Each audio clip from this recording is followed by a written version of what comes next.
Con il sindaco Leonardo Raito di Polesella, che salutiamo e ringraziamo per la telefonata. Domanda di rito, buongiorno sindaco, come va nel suo comune?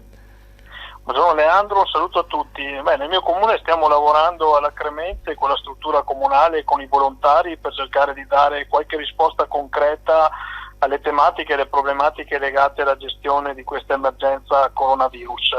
Allo stato attuale abbiamo un concittadino di Polesella che si trova ricoverato a 300 ma che fortunatamente non è in cattive condizioni, l'ho sentito poco fa, mi ha risposto al messaggio, mi ha detto che non ha più febbre da alcuni giorni, quindi speriamo di poterlo rivedere presto a casa, e 8 persone in isolamento fiduciario che però fortunatamente non riscontrano i sintomi da coronavirus. Speriamo di poter proseguire su questo trend che è positivo, vedo i cittadini che stanno rispondendo in modo molto concreto alle necessità di rimanere a casa e di evitare assembramenti o uscite senza motivazione, quindi devo dire che la cittadinanza sta rispondendo molto bene a quelle che sono le indicazioni giunte dal governo.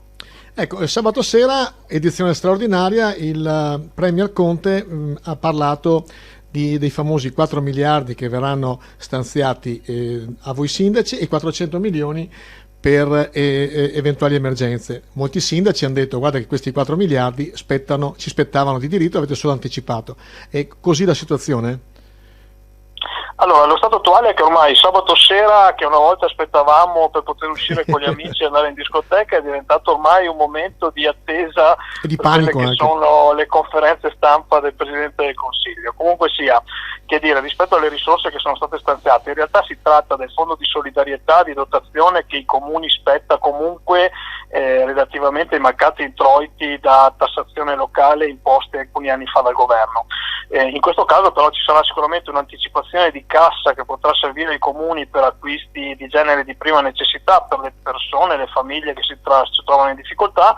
Quindi cerchiamo di guardare positivamente il fatto che ci siano questi stanziamenti. È un problema soprattutto di cassa, cioè di avere le risorse in mano per poter pagare velocemente fornitori, attività, negozi alimentari, macellerie o quanto servirà. Si tratta di capire in che modo organizzare un servizio puntuale che vada veramente a dare risposte concrete a chi ha effettiva necessità in questo momento di avere supporto per quanto concerne i generi di prima necessità. È un lavoro impegnativo, ma lo faremo. Ecco, sottolineando il fatto che voi i sindaci siete in prima linea, e questo qua lo sottolineiamo da molto e penso che tutti noi cittadini l'abbiamo capito.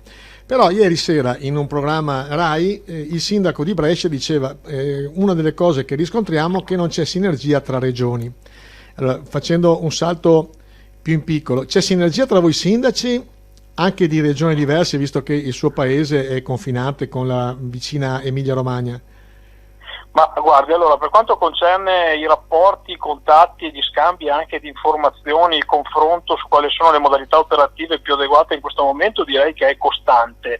E i colleghi sindaci, posso dire la verità, in questo momento hanno veramente fatto una grande squadra, una grande sinergia attraverso anche le tecnologie, le chat, le videoconferenze, per ragionare insieme di soluzioni concrete, per esaminare casi che magari sono casi individuali di una comunità, ma che possono poi diventare anche casi collettivi rispetto ad esempio agli spostamenti e le attività che possono tenere aperte ed altre cose. Devo dire che i sindaci in questo momento effettivamente in prima linea, perché poi i cittadini si rivolgono in primis a noi per avere risposte concrete rispetto alle esigenze che vengono manifestate, sono riusciti a serrare i ranghi.